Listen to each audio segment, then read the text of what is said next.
அதுக்கப்புறமா எல்லாம் ஓடிடுறாங்க. ஓடினதுக்கப்புறமா அந்த குட்டி சைரன் வந்து அப்படியே ஃபாலோ பண்ணிட்டு போகுது. அதுக்கப்புறமா வந்து அங்கே ஒரு பீரோ மாதிரி இருக்குது. பீரோ சுற்றி முற்றி பார்க்குது.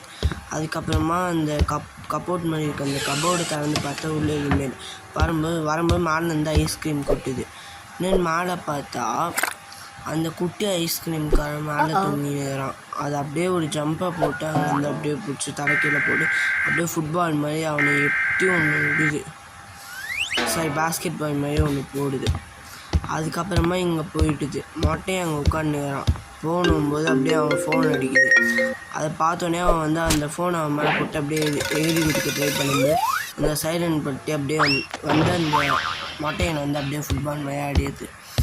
அதுக்கப்புறமா இங்கே அந்த பியானோ இடத்துக்கு வரும்போது அங்கே இருக்கிற மேட் அமேசிங் மேட் மேலே வந்து ரொம்ப பெருசாக ஐட்டம் முன்னே வச்சுருக்க மாதிரி இருக்குது.